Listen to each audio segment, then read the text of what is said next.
집무실 용산 이전을 위한 예비비가 어제 국무회의를 통과하면서 윤석열 당선인의 집무실 용산 이전 계획도 속도를 낼 것으로 보입니다. 하지만 대통령 임기가 시작되는 5월 10일 전까지 집무실을 모두 옮기는 것은 물리적으로는 불가능할 것으로 보이는데요. 관련 내용과 정치권 이슈들 짚어보겠습니다. 김근식 국민의힘 전 선대위 정세분석실장, 그리고 유용화 한국외대 초빙 교수 나오셨습니다. 어서 오십시오. 안녕하세요. 네, 안녕하십니까? 네, 안녕하십니까. 자, 정부가 어제 임시국무회의에서 예비비 360억 원 지출안을 의결했습니다. 일단 이제 신구 권력 갈등의 한 고비를 넘겼다 이런 평가도 나오고 있는데 국민들의 입장에서 어떤 점이 가장 크게 달라지는 걸까요? 청와대의 그 흑역사가 있지 않습니까? 그러니까 대한민국 헌정 이후에 그 대통령이 집무실을 썼던 청와대가 지속적으로 한 70년 넘게 해왔는데 그 청와대가 구중궁궐이고 또 국민들과의 원만한 소통이 구조적으로 제약이 돼 있고 또 그 안에서 대통령 관저와 이 구중궁궐이라는 집무실이 비서동과 분리돼 있기 때문에 또 참모진과의 또 원활한 이 커뮤니케이션도 잘 안 되는 그런 여러 가지 제약 조건이 있었고 그래서 사실은 민주화 이후에도 역대 대통령들이 그렇게 좀 좋지 않은 안타까운 그 결론들도 많이 나고 그래서 청와대를 이제 빠져나와서 국민 속으로 들어가야 된다는 그런 국민적 공감들은 예전부터 형성이 돼 있었던 겁니다. 그래서 문재인 대통령도 2012년 공약에도 그리고 2017년 공약에도 그걸 했었고요. 그러나 그것이 이제 이루어지지 못했다가 이번에 이제 윤석열 당선인이 이걸 공약으로 내걸면서 문재인 정부와의 이제 협조 속에서 조금 시일은 늦춰지는 것 같습니다만 어찌됐든 용산에 새로운 집무실을 만드는 걸로 확정이 되면서 이제 청와대를 드디어 과거의 역사의 뒤안길을 남겨놓고 새로운 대통령 집무실의 시대가 열릴 것으로 보입니다. 자, 예비비는 통과가 됐지만 지금 취임일 5월 10일에 맞춰서 이전하는 게 좀 물리적으로 어렵다 이런 전망이 나오고 있는데 지금 거론되는 방안이 지금 사용 중인 종로구 통이동 인수위 사무실을 쓰는 방안 그리고 국방부 청사 안에 임시 사무실을 만들어서 이제 그런 임시 집무실을 꾸리는 방안들이 거론되고 있는데 이게 지금 모든 게 다 처음 있는 일이잖아요. 그렇다 보니까 국정 공백 우려는 없겠느냐 이런 우려도 나오고 있어요. 그러니까 대통령은 그냥 한 개인이 아니잖아요. 자유인이 아니고 자연인도 아니고 대통령 어떤 국가 기구란 말이죠. 그래서 대통령의 언행과 행동 그리고 뭐 그런 부분들은 다 법률에 의해서 다 진행되게 돼 있고 다 기록으로 남게 돼 있습니다. 그러니까 굉장히 우려스러운 상황은 지금 용산 집무실로 갔을 때 지금 상당히 뭐 최대한 빨리 간다 그래도 가는 기간 중에 어떤 대통령 국정 운영의 불안정성이 나타날 수밖에 없고 또 대통령의 위치가 우리도 그렇잖아요. 모든 사람이 자기 집이 안정돼야 모든 일이 잘 되는 거 아니에요? 내가 하루는 이 집 가서 자고 하루는 저 집 가서 자면 이게 안정된 직장 생활을 할 수가 없잖아요. 마찬가지로 한 국가의 행정수반이고 국가수반이고 국민과 국가를 책임진 대통령이 그 거주지라든가 집무실이 불안정하다 그러면은 당연히 그것은 영향을 미치게 됩니다. 그래서 그런 점들이 굉장히 우려스러운 것이죠. 그런 과도적 상황을 어떻게 그런 윤석열 당선인과 그 측근들이 어떻게 이 문제를 안정화시킬 것인가에 대한 해답은 아직도 안 나온 것 같아요. 마찬가지로 이제 국방부를 이제 방을 빼라 그러고 거기로 들어가고 또 이제 국방부가 또 가고 합참은 뭐 예산이 안 나와서 못 가는 거지만 마찬가지로 이 국가의 최고 사령부인 국방부와 합참도 상당히 옮겨서 안정되기까지 뭐 최소 1년은 걸리지 않겠습니까? 그 시스템이라든가 모든 것이 이때까지는 불안정한 부분으로 갈 수밖에 없다란 말이죠. 그러나 아직도 이 점에 대해서 인수위가 명확하고 그리고 국민의 우려를 씻을 수 있는 대답과 대안은 안 나온 것 같다라는 점이 굉장히 우려됩니다. 그래서 저는 뭐 다시 원점으로 돌아가는 얘기지만은 아까 김 교수님도 이 청와대가 상당히 이게 분리돼 있고 그렇다 그러면은 지금 춘추관이 그 기자실들이 이렇게 떨어져 있거든요. 그런 부분들을 예를 들면 같이 붙인다든가 비서실에 문재인 대통령은 이제 그 비서실로 들어가서 비서동에 가서 지금 집무실을 했다 그러는데. 저는 문재인 정부에서 좀 그런 걸 좀 해놨으면 참 좋았을 뻔했어요. 광화문 나간다 해놓고 청와대 리뉴얼 안 하고 관저도 좀 떨어져 있으니까 또 거기가 이제 그 기운이 좀 음화되는 거 아닙니까? 그런 얘기도 나오니까 그런 부분들도 좀 옮기고 해서 청와대를 이렇게 좀 진짜 실질적으로 일할 수 있는 예를 들면 뭐 기업에서 이제 팀적 회의를 할 수 있는 예. 이런 부분들로 바꿀 수 있는 방안은 충분히 있다고 생각이 들어요. 그리고 그 지하에 있는 지하 벙커에 그 국가위 관리 시스템도 그 몇십 년 된 노하우와 시스템 이용하고 그래서 이런 부분들을 왜 안 하고 또 이게 좀 혼란스럽고 불안정한 부분으로 가느냐라는 부분에 대해서는 아직도 여러 가지 말이 많습니다만 그 부분에 대해서 윤석열 당선인과 그 측들은 명확한 대답을 못 내놓고 있다. 이런 건 계속해서 5월 9일 취임 이후에도 계속 꼬리에 꼬리를 물고서 윤석열 정부를 상당히 좀 곤란하게 하는 그런 부분으로 되지 않을까 싶습니다.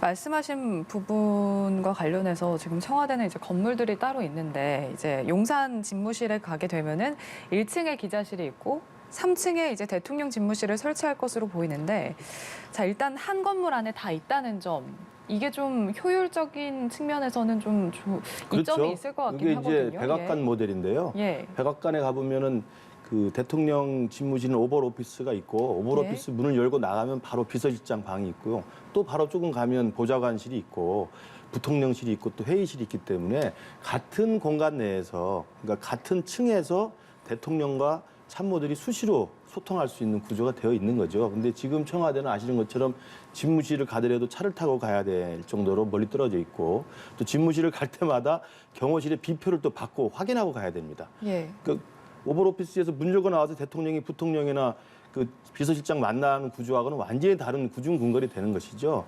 이제 그런 것들 때문에 여러 가지 뭐 박근혜 대통령의 국정농단 사건도 이야기되고 그랬습니다만 세월호 때 대통령이 관저에 있을 때 거기까지 보고를 들어갈 수가 없는 상황이었다는 거 아니겠습니까? 바로 그것이 이제 대통령의 위치와 장소와 스태프과의 이 소통의 문제가 예. 국민의 실생활과 생명과 재산에 엄청난 영향을 미치기 때문에 그런 것들을 혁파하기 위해서 지금 국민적 동의를 받은 상황에서 지금 용산으로 옮기는 것이기 때문에 지금 구상하고 있는 3층에 대통령 집무실을 하고 비서실이 같이 거기 옆에 붙어 있고요. 그 위에 가면 이제 또 보좌관실 그리고 또 경호처와 관련된 경호실이 또 있을 것이고 예. 또 이제 민간합동위원회라고 하는 이제 새로운 시스템의 어떤 그 플랫폼 같은 기구가 만들어져 있기 때문에 이번에 들어가서 저게 안착이 되면 저는 상당히 새로운 이제 대통령의 직무 형태가 될 거라고 보입니다. 그래서 이게 5월 10일까지는 실제로 힘들 것 같고요. 왜냐하면 예. 이게 신구 권력 갈등 간에 이 청와대 이전 문제를 놓고 약간의 갈등이 있었기 때문에 그 부분이 이제 봉합이 돼서 예비비로 올려줬기 때문에 이제부터 시작을 하는 거라서 물리적으로는 아마 5월 10일까지는 전체가 세팅이 되는 건 어려울 것으로 보이고 그러나 예.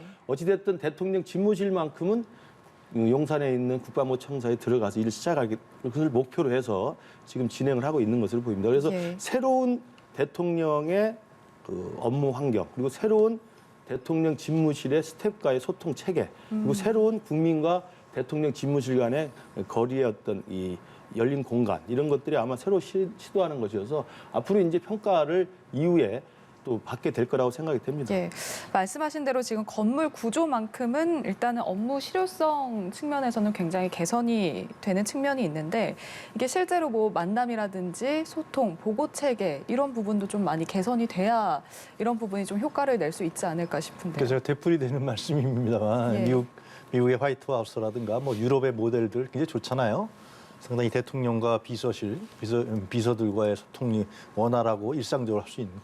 저는 그 현재 청와대를 그럴 생각이 있다면 현재 청와대 건물에서 리뉴얼 시키고 그러면 충분히 가능하다는 거죠. 아까도 말씀드렸지만 이 기자들실이 춘추관 떨어져 있단 말이에요. 예. 그거 옮기면 되는 겁니다. 예를 들면은 그렇게 할 수 있는 방안이 있고 그러면서 실제로 이러한 그 세금이 지금 360억이 쓰이는 거 아니야? 더 쓰이겠죠 앞으로. 국민 세금이 더 쓰일 겁니다.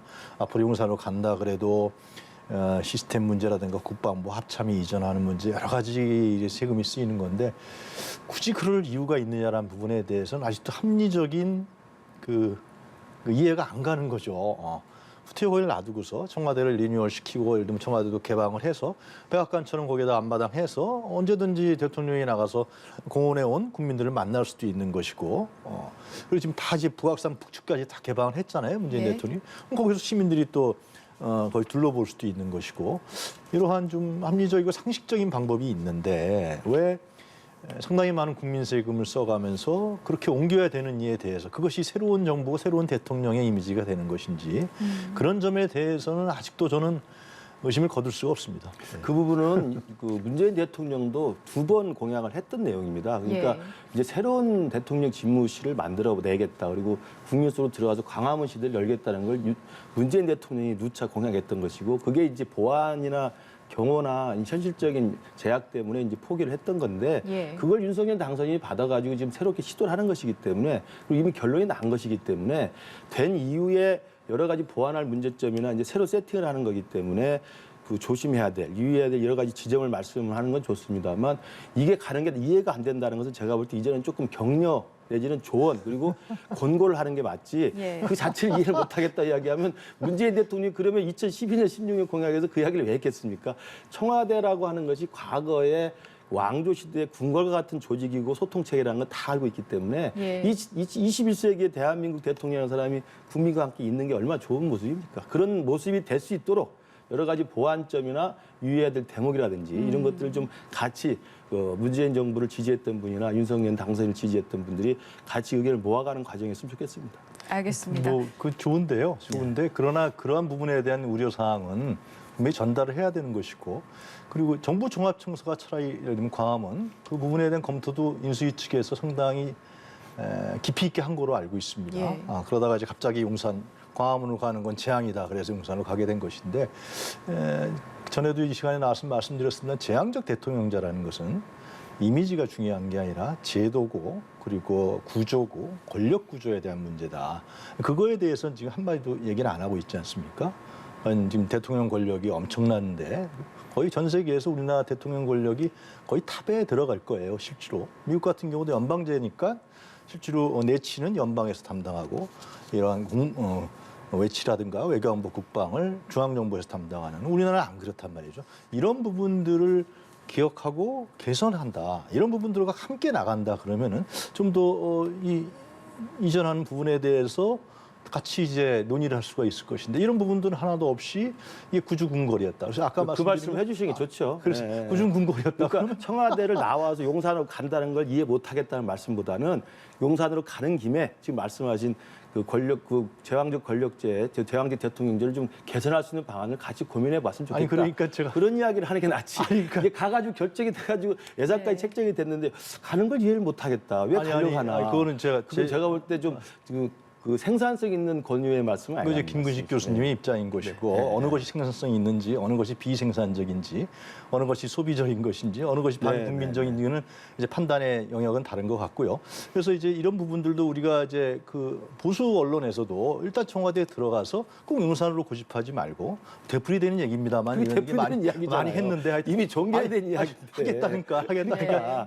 지금 저는 2달 전 내내 그 이야기를 하시면 어떡합니까? 아니 제가 뭐 제가 야상권을 갖고 있는 사람도 아니고 나와서 이제 비평하는 사람의 입장에서 봤을 때는 그 점은 상당히 문제점이 있다라는 건 지적하지 않을 수 없는 것이죠. 자꾸도 왜 용산으로 꼭 가야 그러니까 그걸 되느냐. 보완할 수 있는 내용들을 잠깐만. 권고하면 제가- 되는 것이죠. 제가 보완할 가는 게 이해가 안 된다는 이야기는 제가 볼 때 아니 제가 네. 보완할 입장은 아닌 것 같고요. 네, 뭐 네, 김 교수님이나 인수위라든가 정권 담당자들이 그건 보완해야 될 문제인 것이고 이해가 안 간다 그러면 보완을 하겠죠. 그 문제에 대해서.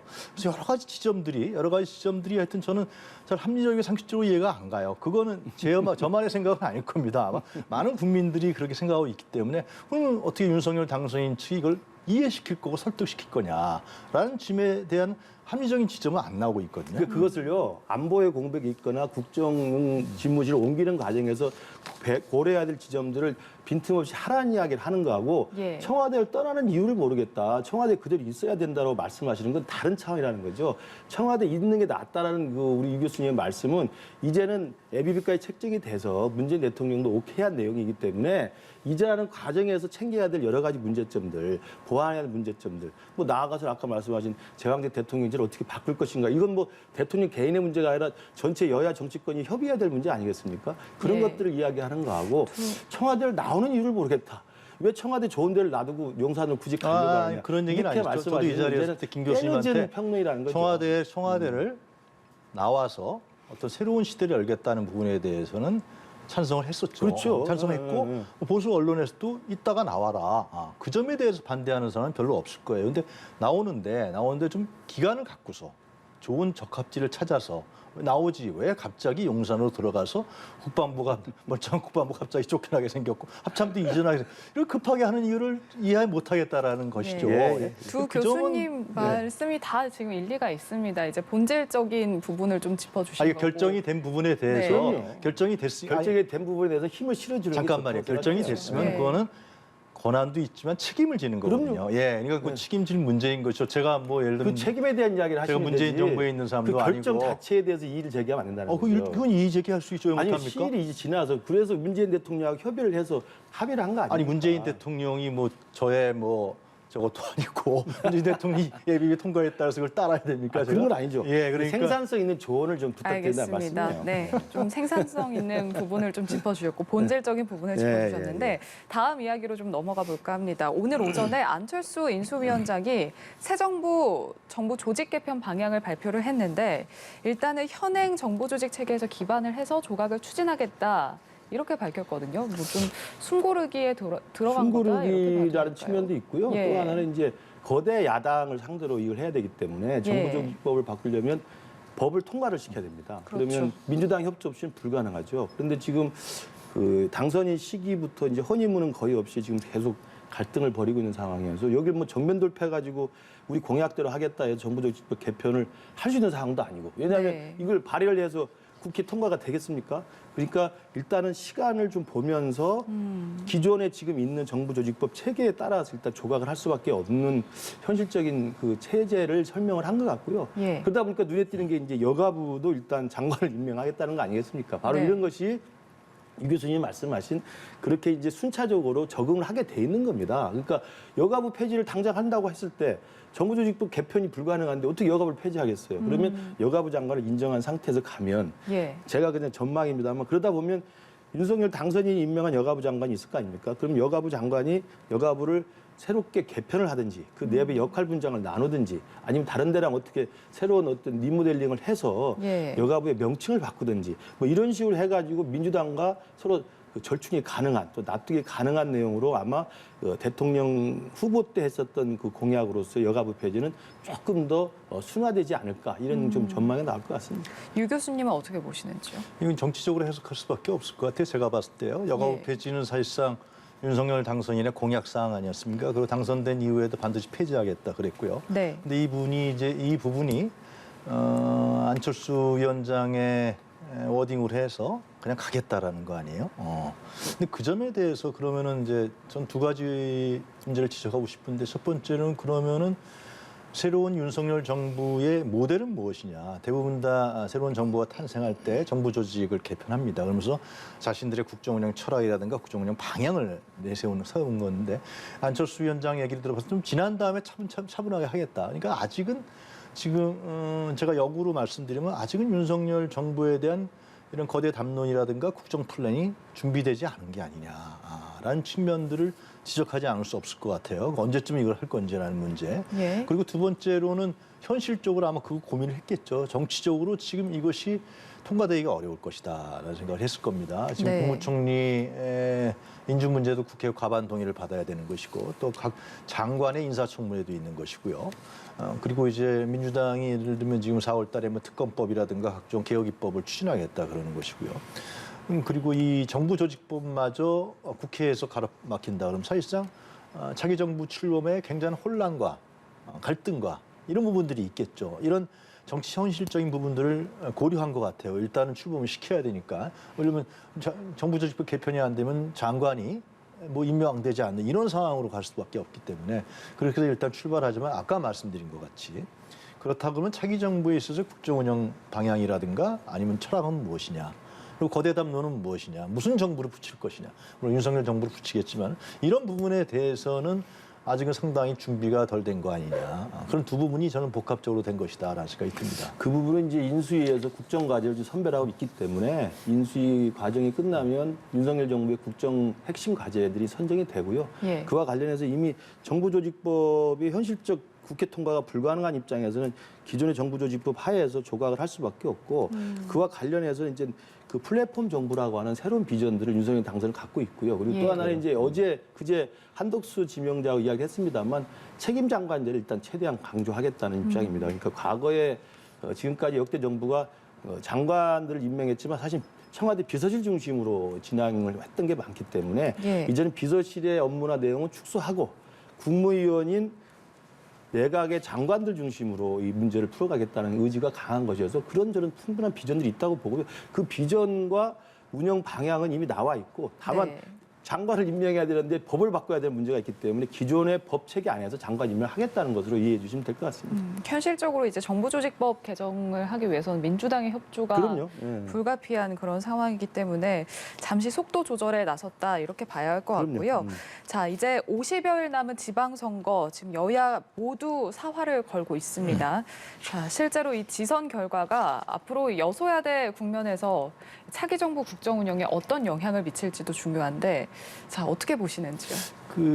전에도 한번 말씀드릴 것 같은데 이게 대통령 선거 취임 이후에 한 달에 만 그러니까 지방선거 원래 독립적으로 이거는 이루어지는 게 맞죠. 지방 권력을 뽑는 것은 중앙 권력에 대한 대항의 의미가 있기 때문에 지방선거가.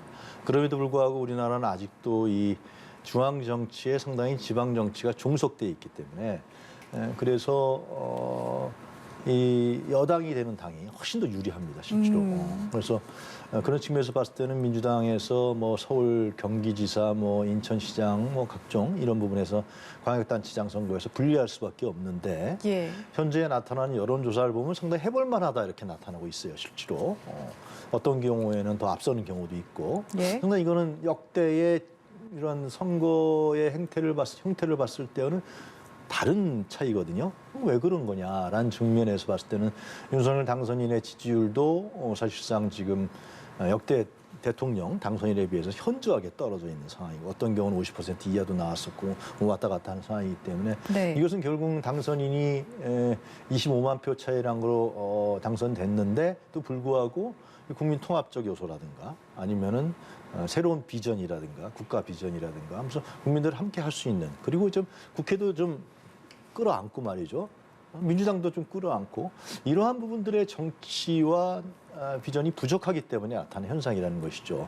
그래서 만약에 이것이 지속된다 그러면 사실상 지방선거는 굉장히 각축전이 벌어질 수밖에 없고 민주당이 어떻게 하느냐에 딸려 있습니다만은 민주당이 변화하지 않는다 그러면 뭐 그렇게 안 되겠지만은 그래서 올 지방선거가 상당히 여야가 격돌이 불가피하지 않겠냐. 그리고 윤석열 정부의 초기 어떤 초기 평가적 기능을 나아가면 심판적 기능까지 가질 수 있는 이런 선거로 가고 있는 것 같습니다. 2018년에 지방선거가 이제 문재인 대통령이 5월 달에 취임하고 바로 했기 때문에 실제로 그 1년 만에 치러진 선거여서 사실은 거의 민주당이 사실은 석권을 했었죠. 서울 경기지사뿐만 아니라 뭐 모든 기초단체장까지 다 거의 일당 독주의 양상으로 이제 지방선거를 완승을 했기 때문에 일반 통상적으로 보면 윤석열 정부가 출범한 지 한 달이 안 된 상황에서 전국적인 선거를 치르는 것이어서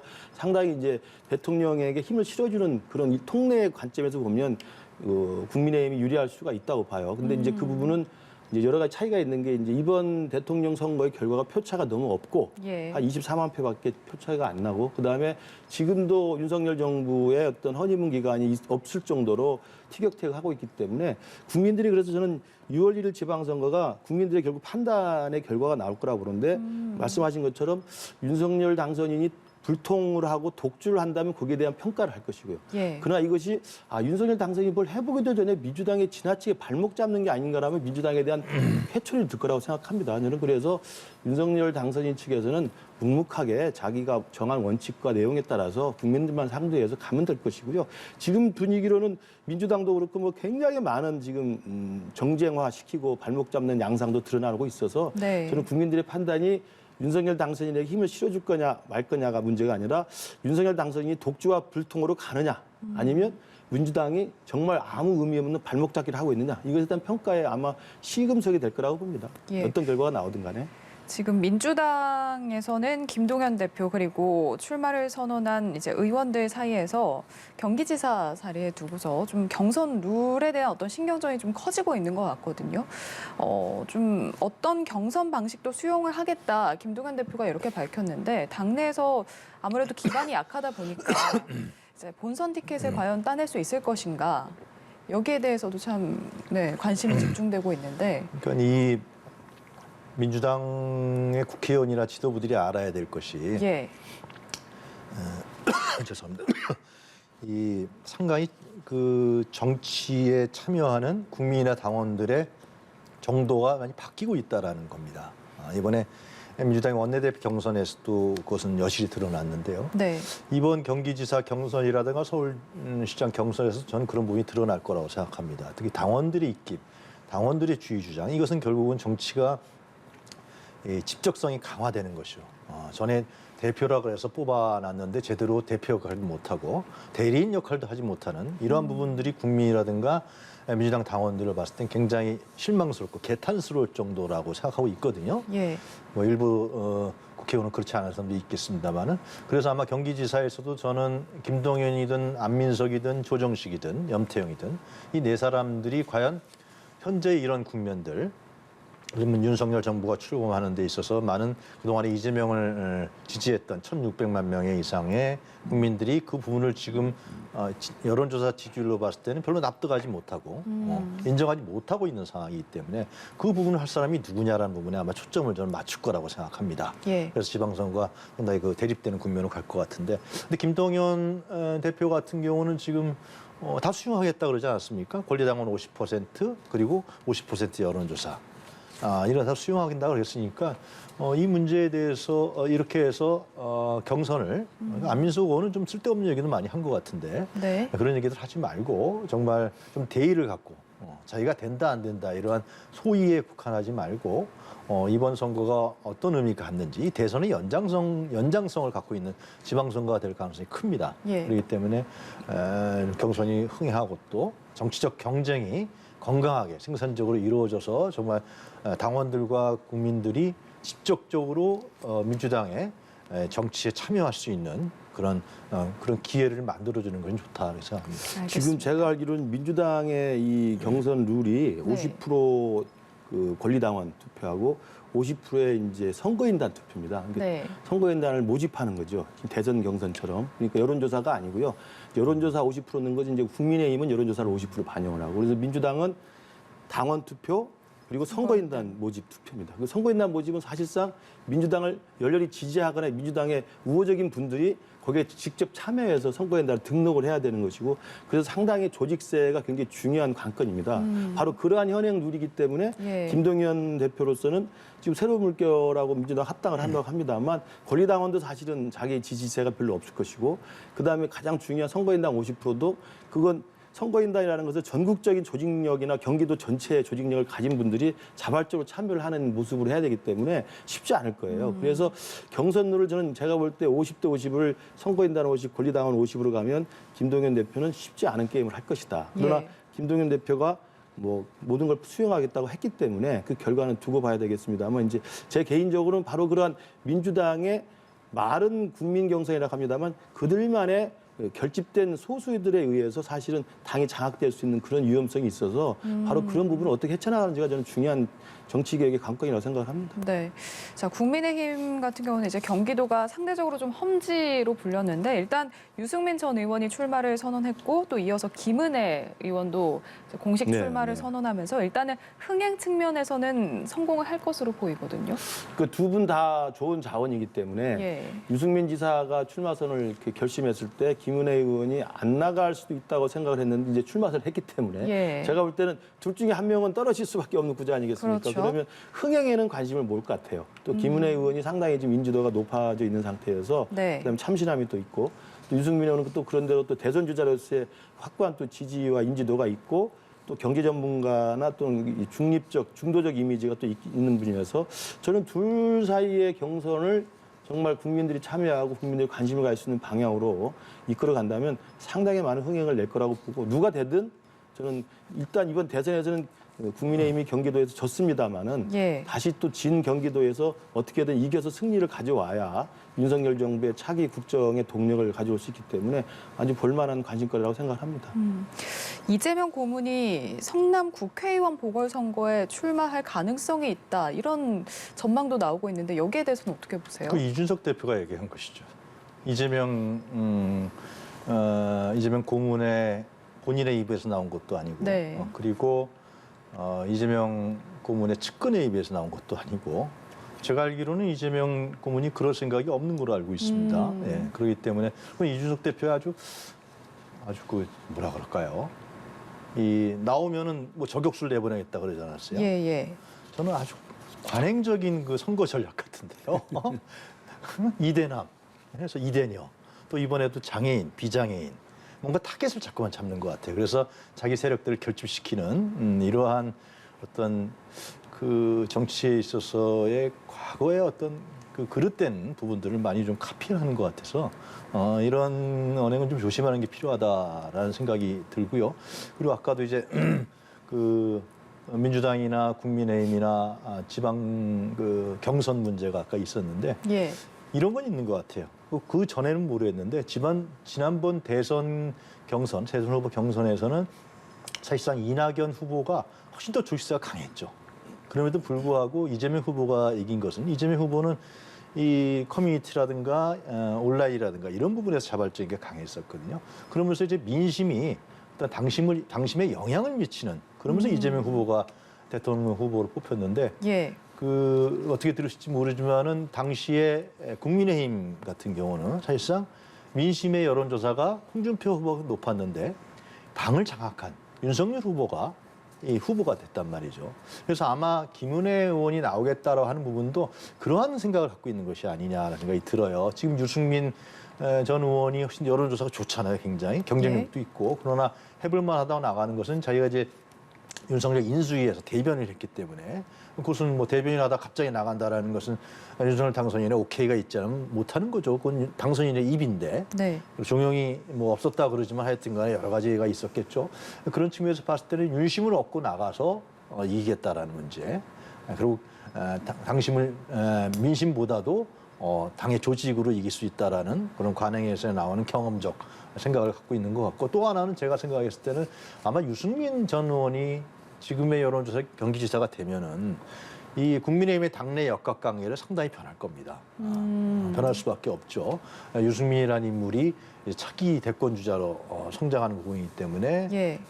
친윤계의 당권 장악이라는 문제에 대해서 걸림돌이 생길 수밖에 없고 또 대구에 달성해진 박근혜 전 대통령이 또 버티고 앉아 있고 이런 점들도 아마 내부 정파적으로 고민해서 김은혜 의원이 출마하는 것을 잡지 않았냐 저는 그런 생각이 듭니다. 알겠습니다. 저는 이재명 고문이 국회의원 보궐선거에 출마할 가능성은 열려 있다고 봐요.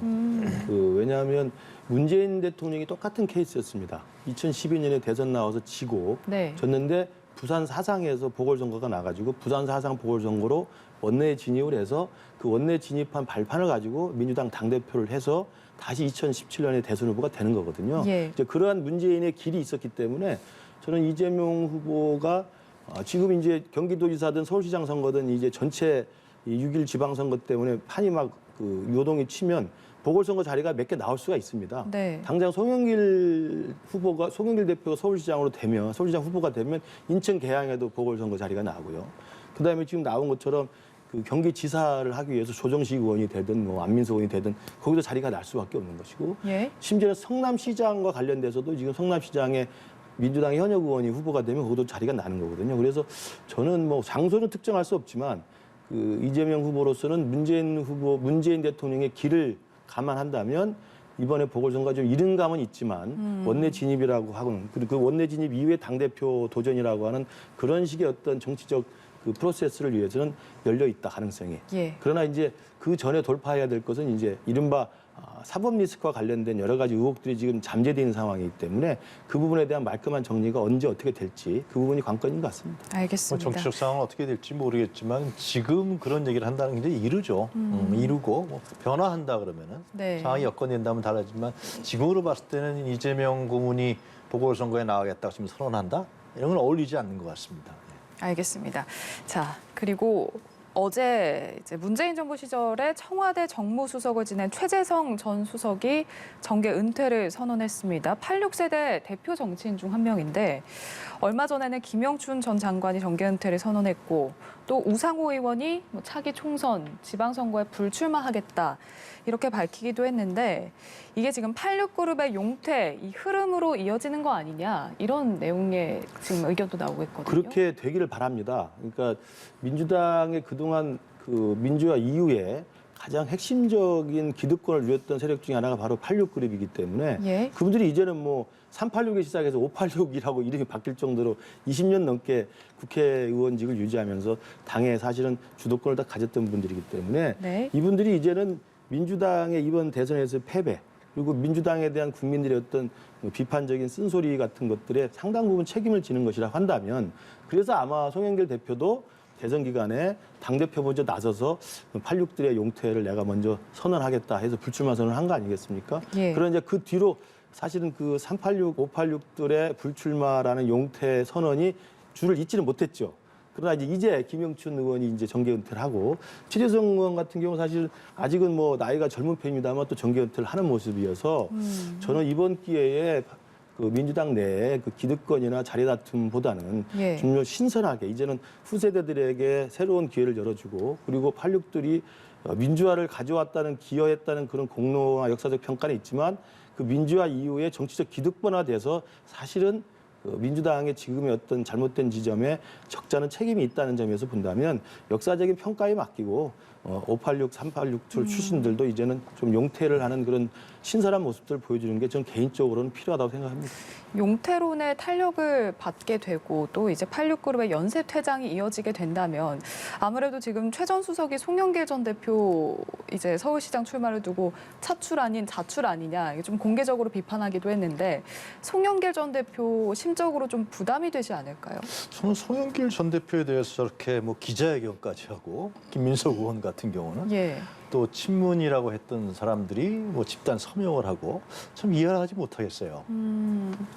아니, 송영길 전 대표도 서울시장 경선에 출마할 권리가 있는 것이고 예. 그러면 그 경선에 나왔을 때 문제를 삼으면 되는 것이지 아예 경선도 못 나가게 하는 저런 것은 저거는 저는 내부의 권력 다툼이라고밖에 이해가 안 갑니다.